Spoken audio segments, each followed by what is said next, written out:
You're listening to the Doctor Is In podcast, brought to you by MartinClinic.com. During the episode, the doctors share a lot of information. As awesome as the info may be, it is not intended to diagnose, cure, treat, or prevent any disease. It's strictly for informational purposes. Go ahead, Brandy. Lori would like to know, what do you recommend for constipation? Lots of water. Yeah, a lot of people, first and foremost. So here's the thing. Do you have any other digestive symptoms, right? First and all, because you want to identify whether or not this is a symptom of another underlying digestive issue. So for example— Sorry to interrupt you. Yeah. She does have IBS, SIBO, and AFib. Okay, so that's the constipation is not, it's a symptom, right? So the constipation is a symptom of IBS. For a lot of people, that is a big major indication of IBS, right? So now they have a defective, or they have something going on in the health of their bowels and is causing that symptom. So that's a different issue. My dad mentioned water because that's a big issue for even people with IBS. A lot of them are just dehydrated.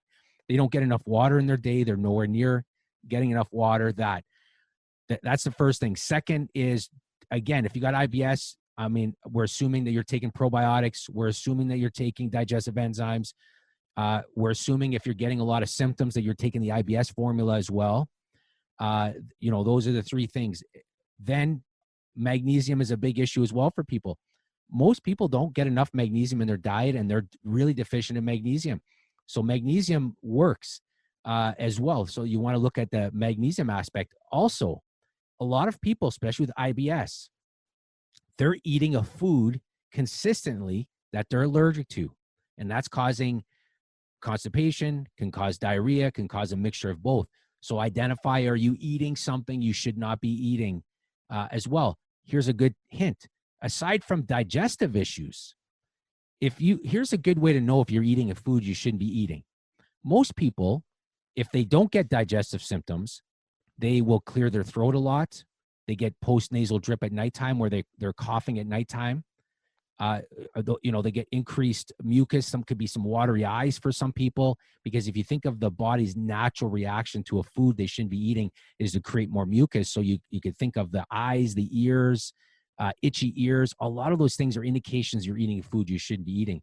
But specifically to this question, it's the IBS. I mean, you don't just fix the constipation, because if you have an underlying digestive issue, you've got to fix that. Otherwise, you're always going to be trying to fix constipation. So that's the path that I would take. I don't know if you have anything else to add to that. Well, just two things. One, always check the thyroid, because low thyroid, even sluggish thyroid, can have an effect on constipation.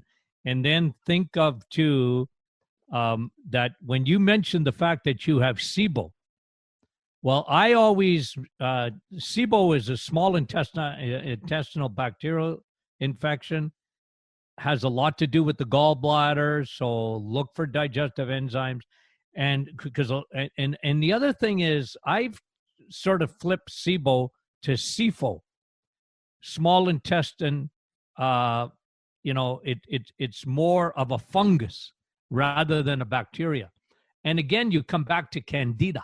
Yeast, fungal, right? And so it's really important not to feed that, and, to really strip away all your crappy carbohydrates 100%.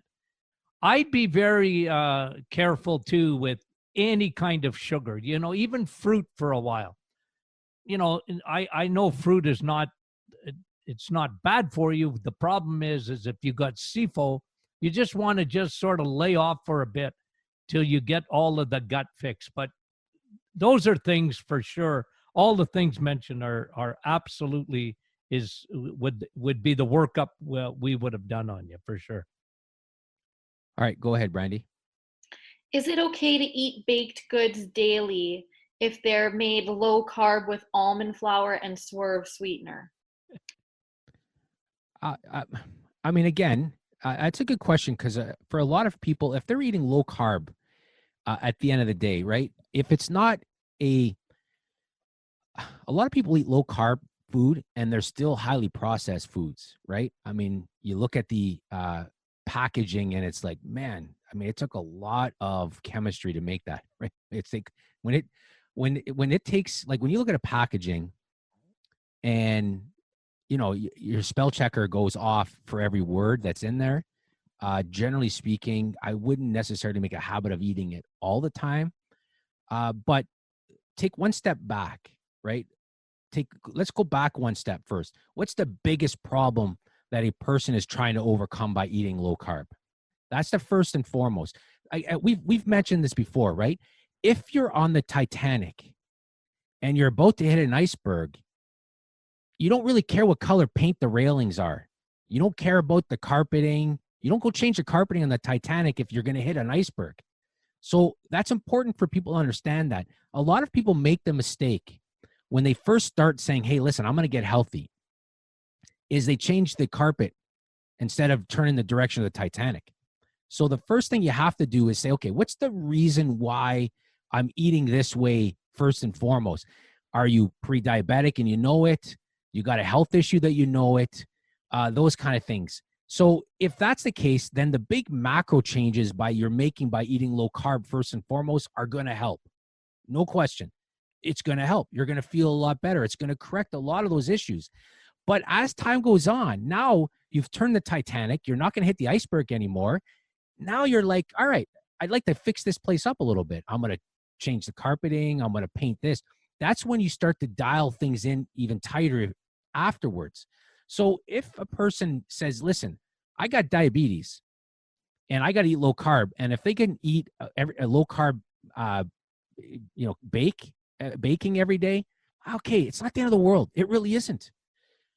But later on that journey, that's when you start to identify and fix those kind of things, because we don't like to say a food is bad per se, because again, what are you doing it for, right? So I hope that makes that at least kind of explains our reasoning, our thought process behind how we answer these questions, right? So go make the big changes, and then we'll dial it in if it isn't working, or if there's another issue, or then we'll dial things in. And I think it's important for people to understand that. So again, eating low carb first and foremost, that's awesome. Then once we get closer to goals or whatever, then we'll start to make those changes. I don't know if you have anything else to add to that, Dad? No, I that's what I agree with.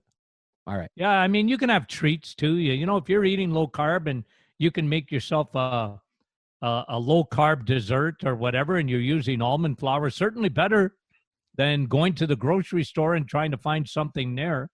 No, for sure. And our staff, low carb bread, a lot of people make that, and I got no problem with that.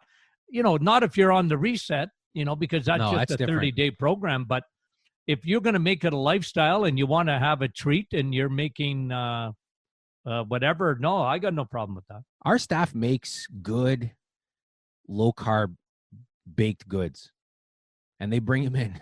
They make good stuff for sure. So yeah, again, it's a long way to answer the question. Yep. Go ahead, Brandy. Danielle is wondering how to get rid of skin tags. Insulin. That's where they come from. Yeah. Skin tags is a sign that you have insulin resistance. Can be very silent. You might not have any other symptoms other than you've got skin tags. But if you had skin tags, if you change your diet and you go low carb and preferably start with a 30-day program, I love that, because that just empties out the liver and resets everything in the body. You're fasting without fasting. That's what I would do. That's what I recommend. But certainly any lifestyle change you make and get that insulin down. The skin tags, amazing what happens. Yeah, and we see that all the time. Go ahead, Brandy. Here's a question Dr. Martin Sr. will love. How many cups of coffee should we drink a day? Also, is it best to grind your own beans? Well, if you can see my hand. Now, there's no science behind that. This is just my preference, okay? But I tell people, look, you know what the vitamin C is in the Martin Clinic? It's coffee. You see Tony Jr., put up your cup, Tony. Yeah. Tony Jr. don't like coffee, right? No, okay, there he is. Yeah, and it's again, we've written about this in the past. There's a lot of research showing that coffee, it's a tremendous antioxidant. I mean, it's good for you. It doesn't dehydrate. People always said, if you drink coffee, it doesn't do that. We like coffee. It's very good for you.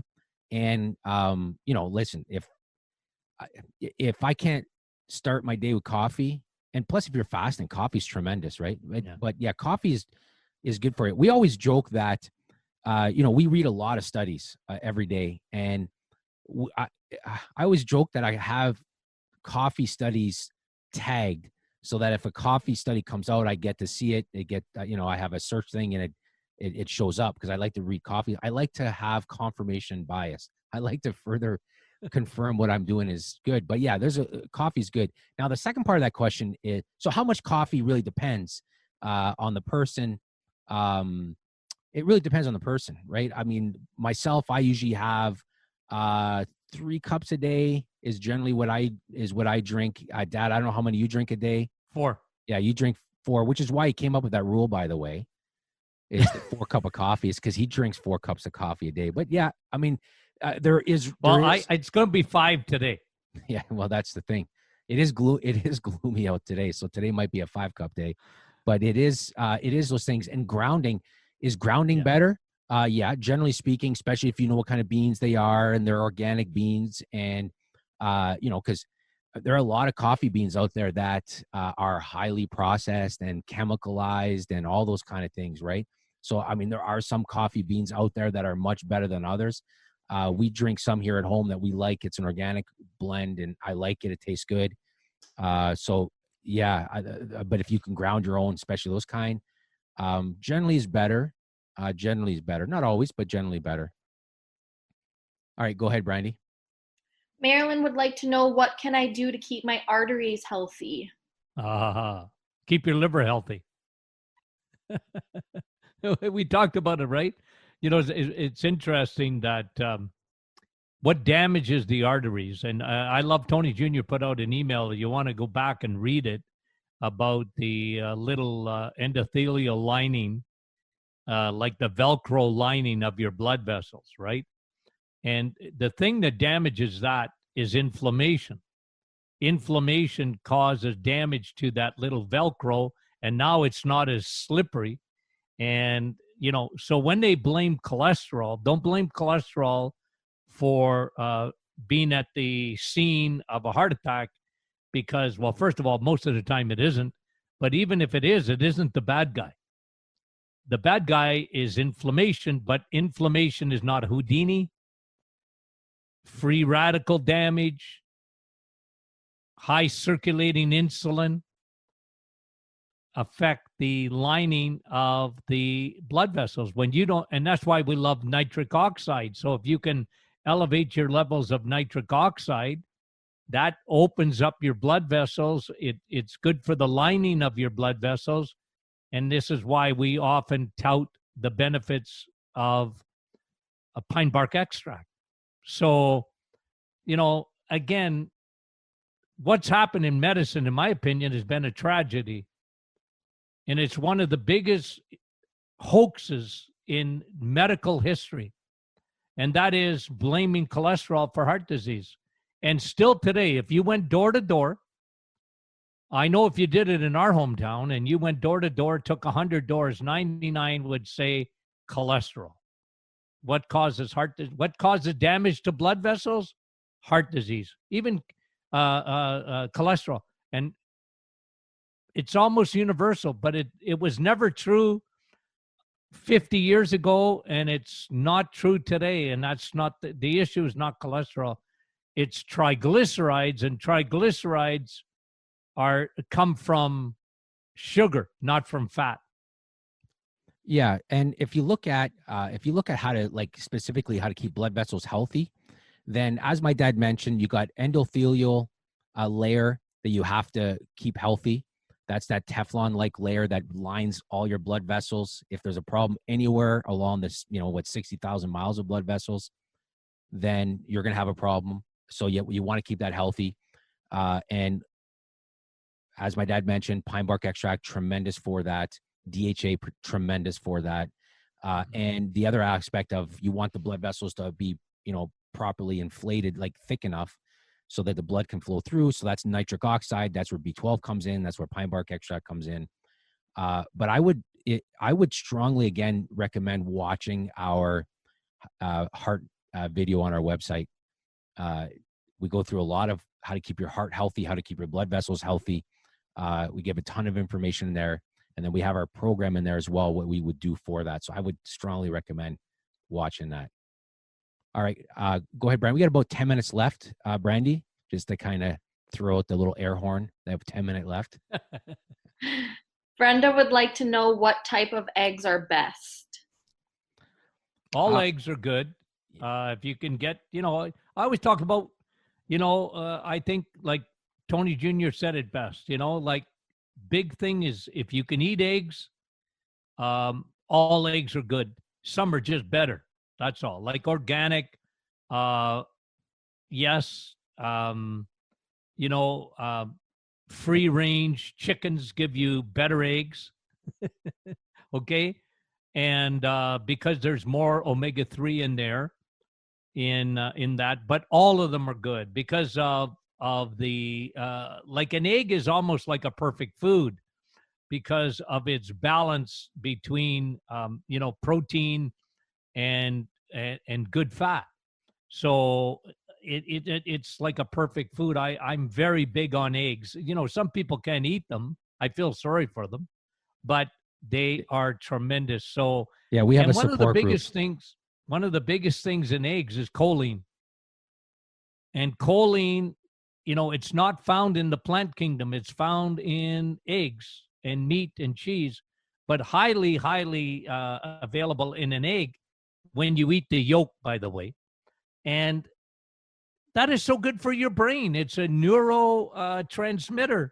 Choline is a precursor to your neurotransmission. So anyway, yeah, absolutely. But if you can get organic, if you can afford organic eggs, if you can, if you got chickens in your backyard, hey, fantastic.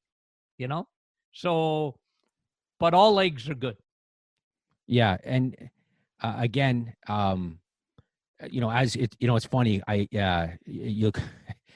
A&W has a thing where they kind of brag about it, where it says all their eggs, all the animals are fed, plant-based diets and, eggs. And I'm like, well, if you look at what actually chickens eat, it's a lot of bugs, it's a lot of protein, right? It's a funny thing, but yeah, there are some eggs that are better, but like my dad says, again, the big thing is just eat eggs if you can. I've mentioned this before. I can't, so I get very envious of people who can eat eggs. There's as I mentioned, there's a support group for people who can't eat eggs. It's a sad thing, but eggs are so good for you. EA, Eggs Anonymous. Yeah. All right, go ahead, Brandy. Denise would like to know, how long should I stay on my thyroid supplements if I had a thyroid problem a year ago? Well, go by Denise, go by your symptoms.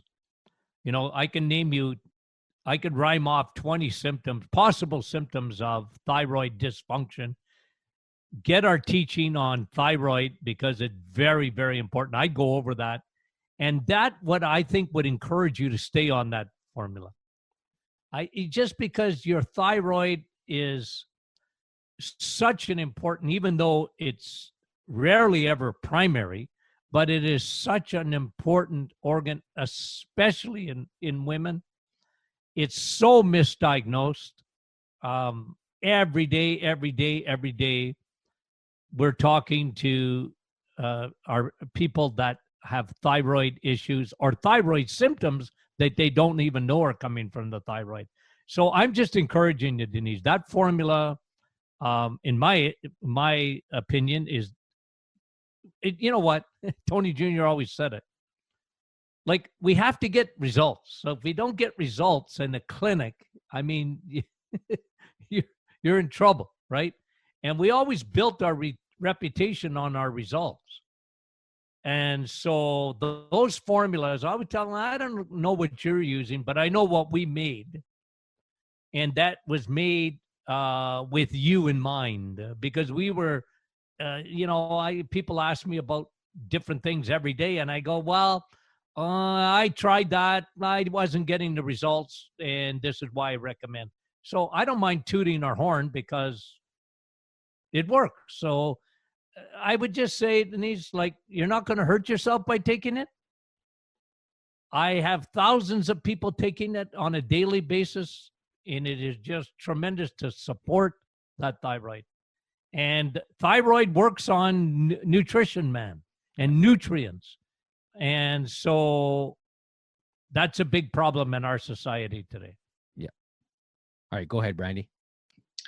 Anonymous is wondering what to do with a loved one that you suspect may be displaying signs of dementia or some type of confusion.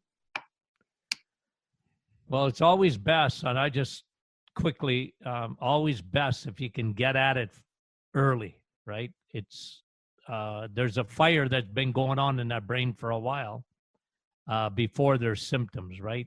But the best thing you can do is I like the combination of high DHA oil and curcumin. The studies are excellent on what they do for the brain. I would be on a probiotic again because of the gut brain connection, and then diet. Like, if you can reverse the diet and get the sugar out of the brain, there's nothing that damages the memory center of the brain more than sugar does. Yeah, and there's not really much that will show up in a blood test necessarily for the beginning of dementia. That's the thing. There's no real blood test to detect it, right? So it's not like there might be nothing that shows up in there. Usually the people that are around somebody know when it's happening. They know when changes are occurring, and they see the difference, right? So people around them see the difference.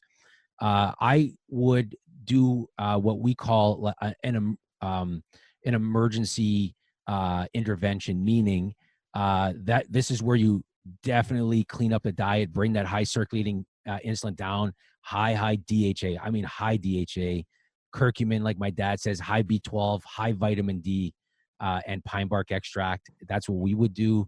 I know that's what I would do. And then at the same time, I would strongly encourage you to watch that Age Proof Your Brain training. We talk about this exactly, but that's where I would go right off the bat. All right, go ahead, Brandy. We have time for one more question. Sari would like to know, what is the cause of floaters in the eyes? Microcirculation. Yeah. I remember, what's that little instrument called, Tony, looking in the eyes? I forget. Whatever it is. When the optometrist or the ophthalmologist or even your family doctor might just have a look in behind the eye. You know what they're looking at? I mean, they're looking at a few things, but the basic things you see is blood supply. Those little capillaries in the back of the eyes. It looks like the 401, the 407, and the Queensway and whatever else in Toronto there, highways. That's what it looks like in the back of the eye. Well, microcirculation, so floaters in the eye usually generally are a problem with microcirculation, because that's the first thing that happens. And sorry, like, one of the things that I'm so huge on getting the sugar content out of the person, because sugar destroys capillaries for all the reasons that we talked about earlier in heart disease and the Teflon and whatever, and even in the little capillaries. Those are the first things that go in microcirculation. And so they affect the eyes. So we're big on pine bark extract. We're big on high DHA oil for the blood vessels, and fix the microcirculation. You usually fix the floaters. Yeah, exactly. And the eyes are a biomarker of metabolic health for 99% of the time. So when somebody starts to get, glaucoma or age-related macular degeneration or floaters, that is an indication of metabolic health. We would look at eye health as simply an extension of metabolic health, blood vessel health, and we would treat it accordingly. That's how we would approach that. All right, well, we're out of time. Again, there's a lot of people on here. We thank everybody for joining us on such a short notice. It's been a few weeks since we've done one of these, so we were really hoping to do one this week. So we, as we mentioned earlier, we were able to jump on today and do it. We're hoping to kind of get back to a normal schedule again next week. Summer's a little tough for my dad and I to connect at the same time. But again, we appreciate everybody that joined us. Awesome questions. Dad, you're doing a Facebook Live tomorrow morning again. Yes. So you'll be going through some more of these questions here. And Friday, we have question and answer Friday. So. Oh, yeah, that's right. I already thought tomorrow was Friday. Yeah. And listen, I mean, everybody's going through this, but through this whole pandemic thing, I have no idea what day of the week it is. I mean, it is so confusing. I am messed up on my days all the time. So I legitimately thought it was Thursday today. So it's Wednesday. So I guess Friday you'll be doing a live Q&A. And then so you'll answer some of the questions that are left over. Again, we'll do some more next week. We couldn't get to all the questions. But again, hey, everyone, thanks for joining us. It was fun. We had a blast. And we'll do this again shortly. Thanks. Have a great day. You've reached the end of another Doctor is In podcast with your hosts, Dr. Martin Jr. and Sr. Be sure to catch our next episode, and thanks for listening.